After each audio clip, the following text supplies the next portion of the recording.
Oi, gente, tudo bom? Boa tarde. Estamos aqui novamente, segunda-feira, e estamos aqui para continuar a nossa conversa sobre metodologia de pesquisa em música, mais especificamente em performance musical, que é a minha especialidade. É o que eu estou dividindo com vocês aqui todo dia. Hoje particularmente um pouco cansada, mas eu acho que estamos todos, né? Cansados de quarentena, cansados de trabalhar dobrado em casa, cansados do estresse, né? Que isso tudo causa, mas estamos juntos, né? Para mim é muito importante lembrar que estamos juntos, passando por tudo isso todos juntos. Os noticiários têm sido bastante preocupantes, porque a gente sente o tamanho da nossa impotência, não é? Diante de tudo. Mas a cada dia eu sinto que o que cada um de nós faz tem um potencial muito grande de contribuir. Exatamente, Concília. Eu acho que o mais importante, assim, hoje você ficar em casa é tão importante que você tem que sentir a potência que tem a sua contribuição se você ficar dentro da sua casa. Não for à padaria, faz uma massa de pão, sabe? Não vá ao mercado para comprar uma coisa, né? Espera você ter muitas coisas para comprar, aproveita e vai e compra, improvisa, fica em casa. Nós estamos na semana mais que deve afetar o máximo o crescimento da curva de infecção no nosso país. Então, se todos os momentos até agora foram importantes, pensa que essa semana é o máximo da importância do que a gente viveu até hoje. Fique em casa, tá bom? Bom, eu tô aqui, espero estar contribuindo para você ficar em casa um pouquinho mais, atormentando você todo dia com um pouquinho sobre metodologia de pesquisa. Que tá aí uma coisa que a gente precisa poder ficar em casa para fazer, não é? Então, aproveita que você está em casa e vai treinar sua redação, vá melhorar aquele texto que você começou a escrever há um tempão, ou vai começar a escrever aquele texto que faz um tempão que você quer escrever e não tem tempo. Enquanto você mergulha nisso, você fica em casa e ajuda o mundo a passar esse momento mais rápido, tá? Bom, nosso assunto hoje, né, eu não postei nada lá, desculpa, depois eu vou postar para vocês alguma coisa sobre o tópico de hoje, não é? O de ontem, para quem não estava, ontem a gente conversou sobre idiomatismo na pesquisa em performance musical. Não tem nenhum texto postado lá, porque na verdade foi uma conversa demonstrativa, eu usei o contrabaixo para demonstrar, não é?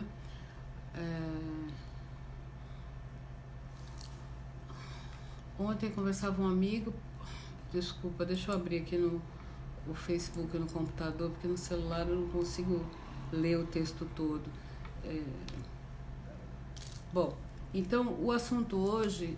Oi, Edmundo, tudo bom? O assunto hoje é citação. Antes de eu responder o que foi colocado ali, eu queria comentar duas coisas. Uma é que, quando eu falei para vocês sobre a leitura e escuta, boa tarde, Edmundo, e eu falei para vocês sobre aquela tela que o jornalista lê, eu falei uma bobagem. Quer dizer, eu disse uma palavra que não existe, eu disse para vocês teleprompt. Na verdade, o nome em inglês é teleprompter e em português é teleponto. Inclusive a linguagem jornalística às vezes chama de TP, tá? Então, ou você diz teleponto ou teleprompter em inglês, tá? Corrigida aqui a minha bobagem. E também com relação a outra correção, é que ontem os mofados estavam de plantão. Então Beatriz Pavão me puxou a orelha. Não existe instrumento temperado. Se existisse, a gente comia, né? Dependendo do tempero, a gente traçava o instrumento. É a afinação que é temperada, não o instrumento. Então, Beatriz Pavão me puxou a orelha. Temperar significa afinar um instrumento com quaisquer dos temperamentos. Seria mais adequado falar em instrumento com temperamento fixo, como cravo, violão, órgão, etc. Então, aí...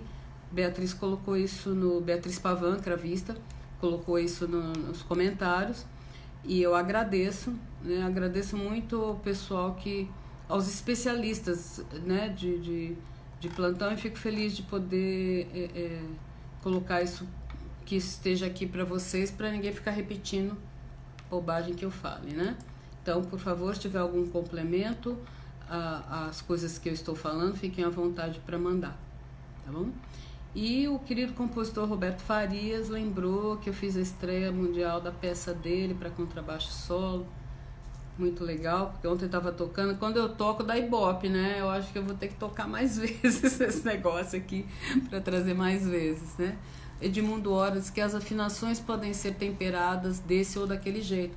Exatamente, né? Obrigada, Edmundo. Obrigada, Beatriz, pela correção. Acho que é isso mesmo, gente. Por força de um hábito, né, eu disse instrumento temperado, mas está errado. É a afinação que pode ser temperada de um jeito ou de outro. E tô tentando achar aqui a mensagem que é no hoje, né? Deixa eu ver se eu acho aqui o que não, a Indira, deixa eu ver, consegui ler. Algumas pessoas pensando que é melhor sair pelo menos 1 ou 2 vezes na semana, eu acho que é melhor reduzir as saídas ao máximo. Não, gente, tá, desculpa, Indira, tá? Com relação ao que eu falei no começo, não saiam de casa, não é 1 ou 2 vezes na semana, não, é nenhuma vez na semana. A ordem é não sair de casa. Não está proibido fazer exercício na rua, mas não é recomendado, tá? Faz exercício dentro de casa, afasta o sofá, arruma um lugar aí no meio da sua sala e pega um tutorial qualquer do YouTube, que tem muitos bons, faz exercício em casa, tá? Pelo menos nos próximos 15 dias, que é o período muito importante que o Brasil fique dentro de casa, porque é a nossa curva, tá? Essa semana e os próximos 10 a 15 dias vão determinar o quanto tempo a nossa quarentena vai durar. Então, se existe um momento para fazer sacrifício, é agora, minha gente. Fica dentro de casa, tá? Esse negócio tá matando centenas de pessoas por dia. Fica dentro de casa. Vai valer a pena, tá bom? Bom, desculpa, eu achava que era uma coisa sobre o tema. Tá, e... desculpe. Então, hoje eu queria falar um pouquinho para vocês, com vocês, né, desculpe, sobre citação. Que é uma espécie de tabu que a gente tem, né? Quando fala sobre citação, as pessoas ficam pensando que eu tenho que fazer como eu faço quando eu falo sobre quando eu coloco uma epígrafe no trabalho, né? Lá no começo do trabalho, no começo do capítulo, uma frase muito importante, significativa. Citação no texto acadêmico significa que eu estou me referindo a uma ideia que não é minha. Simplesmente isso, tá? Então, eu estou falando com as minhas próprias palavras o que outra pessoa, outro pesquisador falou, ou eu estou usando literalmente, entre aspas, as palavras de outro pesquisador. De qualquer forma, se eu me referir a uma ideia que não é minha, eu estou citando alguém. Então, eu já dei a dica aí, tem 2 tipos de citação. Uma é a citação direta, que é o que a gente mais associa quando fala a palavra citação, quando eu abro aspas e coloco exatamente o que alguém disse. E a citação indireta, quando eu digo com as minhas palavras o que outra pessoa pensa. Não é? Então, se eu quisesse...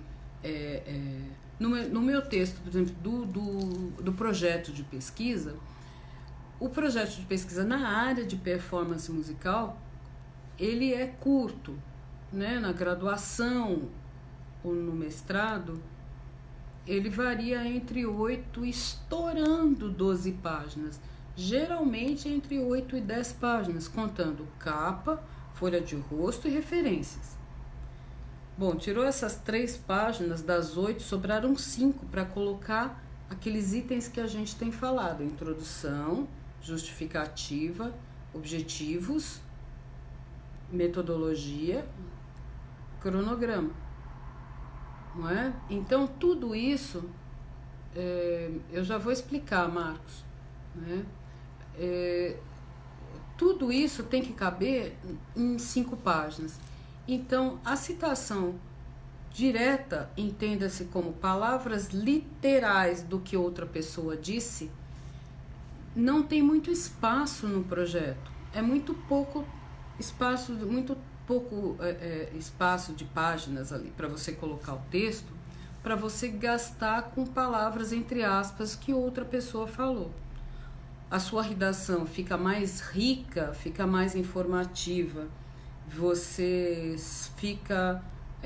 demonstra melhor o seu conhecimento sobre o assunto quando você é capaz de utilizar suas próprias palavras para se referir a outro autor.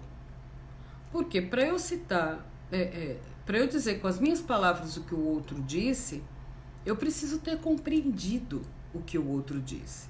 Porque é muito simples eu dizer, fulano diz que, abre aspas, blá blá blá blá blá blá, e Beltrano diz que, blá blá blá blá blá blá blá blá blá. Né? Então a minha participação é de observador. Né? E não é isso que a gente quer. O que a gente quer é que você seja capaz de colocar a ideia, o centro da ideia que o autor expressou no texto que você leu.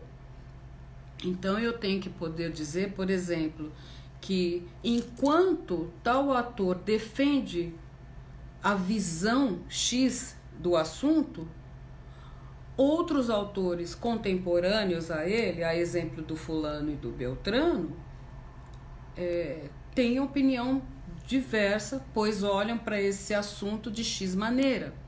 Então, quando eu coloco dessa forma, eu sou a pessoa que compreendo que um autor, a visão de um autor e a visão do outro. E eu estou, então, não como passivo, eu estou cruzando as ideias porque eu as compreendi. Não é? Então, quando eu cito a ideia de outra pessoa, eu estou fazendo citação indireta. Quando eu abro aspas e coloco a ideia de que, abre aspas, a Terra é redonda, fecha aspas, né? Existe desde não sei quando lá, e aí coloco, né, o Galileu, enfim, coloco os autores que se referem a esse assunto. Agora, de quem vem a ideia, mas de quem é o autor que você está citando, não é?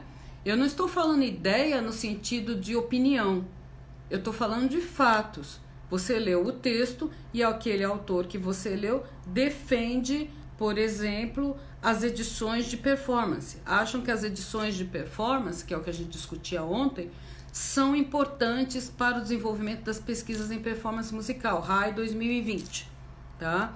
Então, não foi a RAI que disse isso dessa maneira, mas o trabalho da Sônia Rai demonstra que isso é importante. Ela deixa claro no texto dela que as edições de performance musical são extremamente importantes na pesquisa em performance musical hoje. Então, você não abriu aspas e disse o que ela disse, mas você citou o que ela pensa, ou seja, a ideia dela colocada no texto X que você leu. E daí você, sempre que a ideia não for sua, sempre que a pesquisa, a conclusão que você está citando não é sua, ela é de alguém, você tem que dizer de quem é. Tá? Agora, quando ela for literalmente de alguém, significa que você tem que abrir aspas e colocar as palavras exatas. Quando você abre aspas no texto e coloca as palavras exatas de outra pessoa, você, além de colocar aquela informação alfanumérica, ou seja, abre aspas, RAI, 2020, você tem que dizer a página. É obrigatório dizer a página quando você faz citação. Ainda passa quando a citação é indireta, mas ela é indispensável quando a citação é direta. Ou seja, nesse caso o português nos ajuda, o português ajuda o pesquisês, né? Se eu estou dizendo que é direta, é porque é exatamente o que outra pessoa falou, tem que estar entre aspas.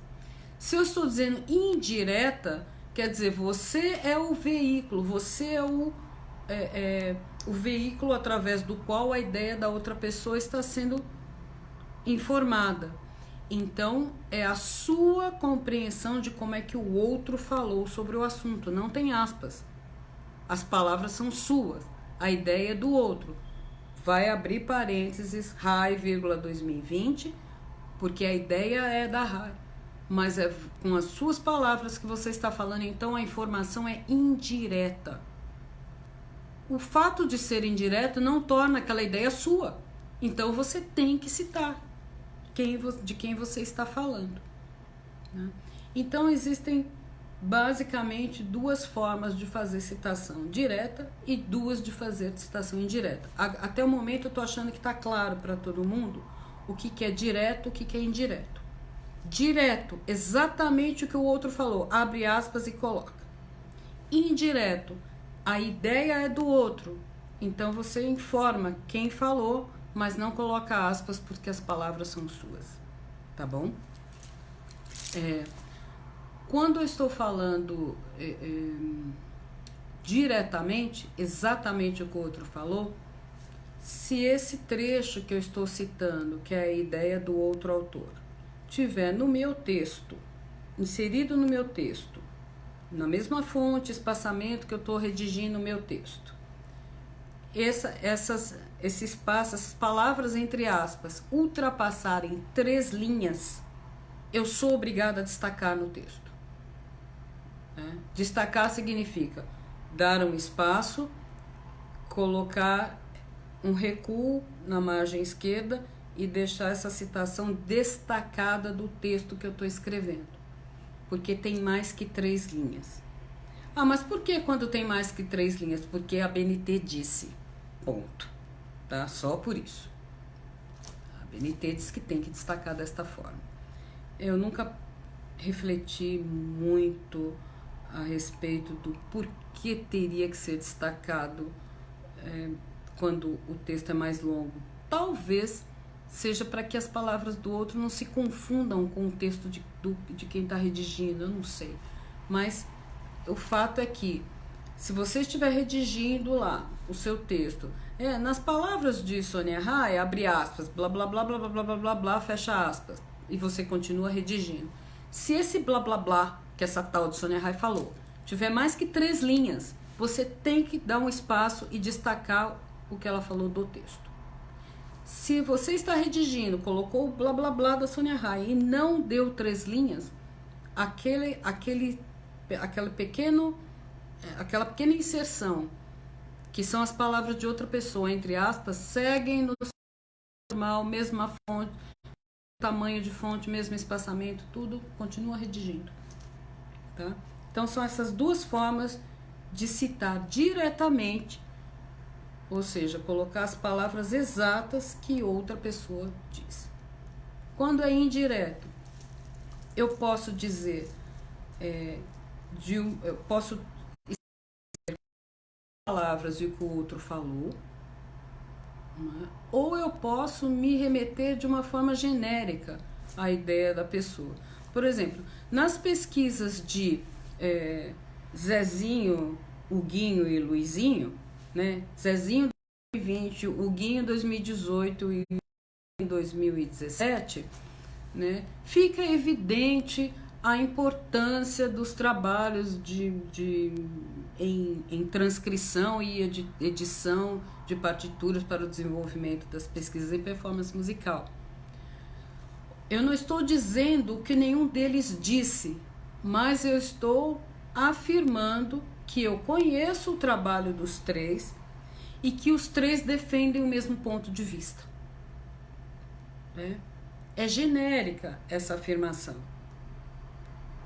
Ela serve para dar um suporte à ideia que eu estou discutindo, ou a ideia que eu estou apresentando, o problema ao qual eu estou dando suporte na minha redação da justificativa. Essa ideia por si só não é o suficiente na redação do seu trabalho, que é resultante do projeto. Ela pode ser um parágrafo introdutório, mas eu vou ter que discutir no meu trabalho, na minha dissertação, no meu artigo, na minha tese, as ideias do Huguinho, do Zezinho e do Luizinho, separadamente. Essa citação genérica das ideias dos três serve, por exemplo, para eu abrir uma parte. Espera-se que eu vá explicar que ideias são essas, como eles colocaram e tudo mais. Agora, esse tipo de redação genérica cabe num projeto de pesquisa onde você não vai desenvolver cada ideia, mas apresentar os referenciais, não é? Agora, se você só tiver citações genéricas como essa no seu projeto, você não vai convencer ninguém de que você conhece esse assunto, tá? Você vai precisar, em algum momento, entrar dentro da forma como o autor que você está citando defendeu essa ideia, e não sempre genericamente. É aquele famoso, entre aspas, enche linguiça, né? Tem autores que pensam assim, como fulano, Bruno. Tem outros autores que pensam assado, Bruno. E você mesmo não conhece autor nenhum. Você só cita genericamente. Então, é neste momento que a quantidade não é tão importante quanto quer dizer, pode te prejudicar uma quantidade grande de citações vazias, sem nenhum tipo de aprofundamento mínimo, não é, na ideia que você está citando. Tá ficando claro para quem tinha alguma dificuldade de diferenciar o que é citação direta e indireta, não é? Se não tiver claro, fala para mim, né? Porque como a gente está aqui conversando sobre isso, e eu não estou podendo ouvir, né, ou olhar para vocês e ver a reação, né? Quando a gente está em sala de aula é diferente, a gente vê a reação de quem está olhando para a gente e a gente fala, eu estou viajando, né? Eles não estão entendendo o que eu estou falando, ou eles estão. Na nossa relação digital, se você não está entendendo, você precisa dizer, tá?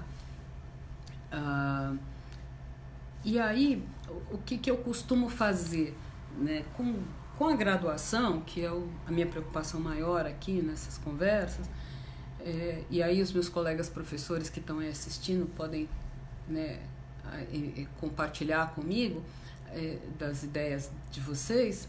Eu costumo passar atividades para os alunos da graduação, por exemplo, de examinar alguns artigos que eu escolho ou que eu peço para eles escolherem, depende de quanto tempo a gente tem, né? E identificar nestes textos os tipos de citação. É um exercício muito legal, sabe? De você... Obrigada, Concília, Dan, Cláudia, pelo retorno, Luciana Noda, tá boa? Então, eu costumo fazer isso, eu identifico um ou outro artigo que eu julgue bem redigido e passo para eles isso na graduação, porque eles ainda, na graduação a gente não tem esse critério de definir, bom, esse artigo está bem escrito, aquele outro não está. Então eu escolho alguns artigos e falo, olha, usem isso aqui como modelo e localiza para mim o que é citação direta, o que é indireta. Não é, diga se o autor foi claro ao dizer o que o outro pensa ou se você ficou em dúvida. Se você ficou em dúvida, né, o que a gente faz? Bom, não entendi direito o que esse autor quis dizer. Lembra da conversa da BNT? Você pode ir lá no final do trabalho, pegar a citação do artigo, oi Rosana, ir à fonte que o autor usou e ler você mesmo, para ver se você concorda com esse autor ou não. Eu falo, pô, Sônia, pelo amor de Deus, é muito trabalho. Pesquisar dá trabalho, gente. Se o assunto é do seu maior interesse, o texto que você está lendo é bom, você leu uma citação e falou, puxa, mas não entendi direito, como é que essa tal de Rai falou sobre isso? Acho que está muito genérico. Se ela falou isso, eu queria saber direito como que é. Aí você vai lá e acha onde é que está publicado o raio do trabalho, vai atrás do trabalho e lê você mesmo. E você acaba usando a fonte que a pessoa utilizou e não o trabalho da pessoa, não é? E muitas vezes essa é uma forma de buscar referências para o trabalho que você está escrevendo. Você lê um texto que é muito bom, tem citações ótimas, você vai lá nas referências que esse texto utilizou e você vai provavelmente encontrar coisas que você gostaria de usar no seu trabalho. Daí, de novo, a responsabilidade de como é que você coloca as referências no seu trabalho. Qualquer pessoa tem que ser capaz de ir nas referências do seu trabalho, localizar o que você utilizou, acessar essa fonte e utilizar a fonte. Então não pode ter erro, não pode ter link que não funciona, sabe? Não pode, tem que realmente ser uma fonte confiável de informações que eu coloco listado nas minhas referências. Não, daí novamente, não é que eu ame a ABNT, mas eu sei da importância que tem formatar suas referências da maneira adequada, porque isso vai significar que qualquer outra pessoa pode utilizar o meu trabalho, não só o que eu escrevi, mas as fontes que eu utilizei também. E assim validar o meu trabalho, né? Porque afinal de contas as referências que eu coloquei lá, elas de fato existem, são referências confiáveis, você pode ir lá e utilizar, tá bom? Exemplos de citações diretas e indiretas vocês acham em quase todo, quer dizer, em todo texto acadêmico publicado em anais de congresso e em periódicos tem, porque se você não tivesse referência nenhuma não seria publicado, né? Seria um texto de opinião, como um texto de jornal, por exemplo, que por melhor que seja, é um texto de opinião. Por exemplo, você abre o editorial da Folha de São Paulo, o editorial do Jornal Popular, o editorial do Globo, podem ter textos ótimos lá, mas são textos de opinião do convidado do editorial ou que representam a visão do jornal. Eles não são textos acadêmicos porque não tem referências, não tem discussão fundamentada. Existe a opinião de quem foi convidado a escrever ou de quem é o detentor da coluna daquele jornal. Então essa é a diferença. Então se eu sou um colunista do Globo, ou sou colunista da Folha, não vale, eu tenho que publicar nos anais do Congresso? Gente, não existe isso de vale e não vale, é outro objetivo, é outra função, não é acadêmica, é informativa, é um veículo de comunicação de massa, não é um periódico científico.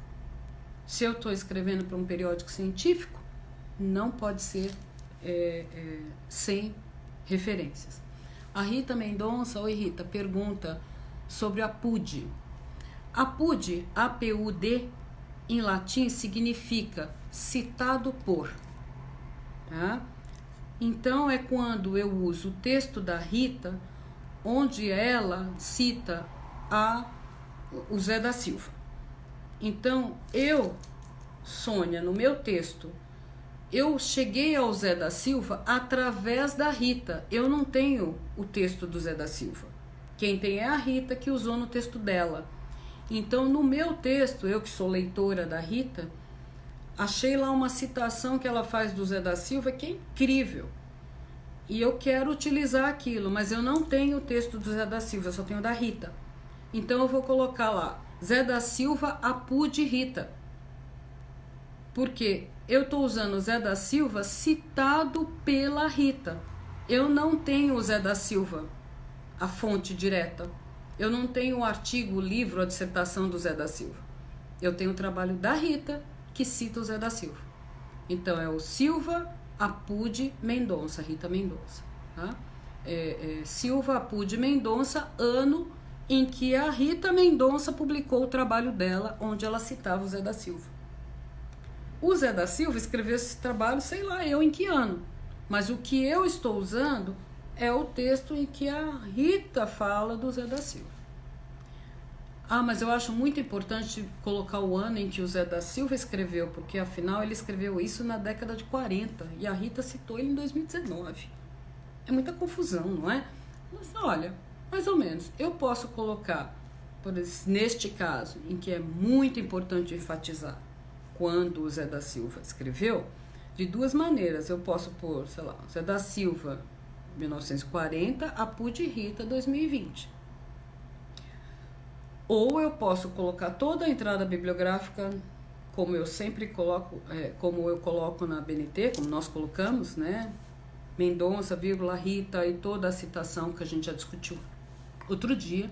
Quando acabar tudo, cidade, editora, ano, página, tal, ponto, eu posso abrir um colchete e explicar isso. A publicação do Zé da Silva é do ano de tal, tal, tal. Original, primeira edição é do ano tal, tal, tal. A Rita Mendonça utilizou a 15ª edição de 1964. Eu posso colocar entre colchetes, depois que eu acabo toda a citação, toda a entrada da referência bibliográfica, o que eu quiser. É um momento livre. Olha, liberdade na BNT, né?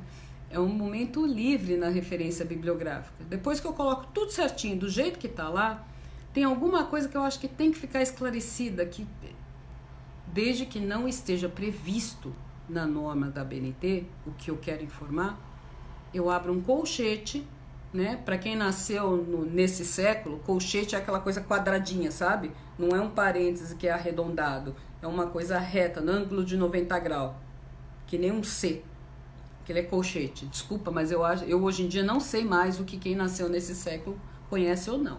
Então, estou explicando. Então, entrou toda a entrada da referência bibliográfica e aí você tem que esclarecer uma coisa assim. Então, você abre um colchete, escreve o que você achar que tem que escrever, o que tiver que explicar. Não tem formato para isso. A única coisa que você tem que se atentar é que isso é somente para você incluir uma coisa que não esteja prevista nas normas. E tem muito pouca coisa não prevista nas normas. Então, não viaja nessa dica, tá? Rita, tá claro? A Concília gostou da explicação do colchete? Concília, eu não sei mais se as pessoas sabem o que é colchete, né? Como citar a si mesmo? Do mesmo jeito que você citaria qualquer outro autor, Cláudia. Você cita você mesmo. Não tem? Agora, a gente tenta... É muito estranho você escrever em trabalho publicado pelo autor, né? Mas que autor é esse? Eu não sei de quem você está falando, se é do último autor que você citou, se é de você mesmo. A gente coloca a citação do nome da gente do mesmo jeito que a gente coloca qualquer outro. Naquele texto que eu coloquei para vocês sobre aquele meu plano de trabalho, eu cito vários trabalhos meus. Deixa eu ver se eu acho ele aqui. o plano de trabalho de pós-doutoramento. Onde é que ele foi parar? O projeto do aluno. Não, enfim, teve um momento aí que a gente discutiu acho que foi a justificativa, deixa eu ver se eu acho aqui. A redação da justificativa, não. Bom, teve um momento que eu coloquei para vocês uma introdução, foi quando a gente falou de introdução. Não tô achando, achei aqui, né? Que eu coloquei tudo coloridinho, o texto lá. Se você olhar aquele texto, Cláudia, você vai ver que eu me autocito várias vezes. Inclusive esclareci para vocês não utilizarem essa estratégia de autocitação em seus trabalhos de iniciação científica ou de mestrado. Essa era uma introdução de um plano de pós-doutoramento, onde é obrigatório que eu tenha trabalhos publicados sobre o assunto, tá? Agora, se você é um aluno iniciante, ou na graduação, no mestrado, ou entrando no mestrado, não se espera que você tenha publicações sobre o tema. Se você tiver, ótimo, cite, mas não vai ser uma coisa corriqueira, você não vai citar 2, 3 vezes você mesmo para justificar o trabalho que você está fazendo, porque você não tem ainda a experiência de pesquisador para ser uma referência no assunto em que você está discutindo quando você está na graduação ou entrando no mestrado. Menos. Lembra? Humildade. Agora, no pós-doutoramento, no estágio de pós-doutoramento, daí é diferente, é obrigatório. Como é que eu posso não ter publicações sobre o tema sobre o qual eu quero me aprofundar no estágio de pós-doutoramento? Não é? Então são coisas diferentes. Mas se vocês voltarem naquele dia, que eu não sei qual foi, que a gente discutiu a introdução, a redação da introdução, você vai ver que tem várias citações lá, autocitação de trabalho meu individual e com outros, com colegas, tá bom? Bom, gente, então era por aí o que eu tinha para falar hoje a respeito de citações. Os próprios textos que eu coloquei, tanto de introdução quanto aquele plano do aluno, o plano que tem a redação da justificativa, contextualização do problema, tem citações lá. Você pode entrar lá e olhar a citação direta e indireta. E você pode fazer esse exercício que eu falei para vocês, que eu proponho para os meus orientandos. Eu não tenho citação direta, não, só indireta. Porque é projeto, né? A gente evita a citação direta, porque não tem muito espaço para você ficar destacando e colocando. Mas você pode investigar qualquer artigo de análise de congresso ou de periódico, literalmente qualquer um. Porque se você não tiver citações, você não vai ter o texto aprovado, não é? Lembra, referência só aqueles autores aos quais você se referiu. Se você não se referiu a nenhum, seu texto seria reprovado. Então, tranquilo, qualquer publicação de análise de congresso ou de periódico tem citações.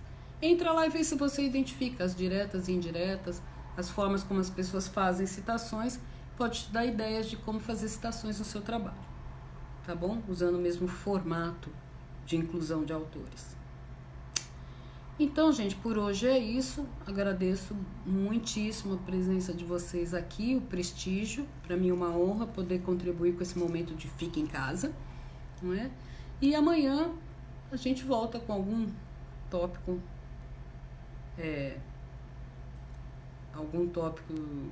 eletrizante sobre metodologia de pesquisa em música. Daqui a pouco eu vou me reunir com os mofados hoje. Estou assim empolgadíssima, tá? Eu tenho um grupo dos mofados, né, cheio de ácaros e teias de aranha e tal, que discutem música antiga, e aí eu vou ser entretida por eles. Ó, que delícia, tá?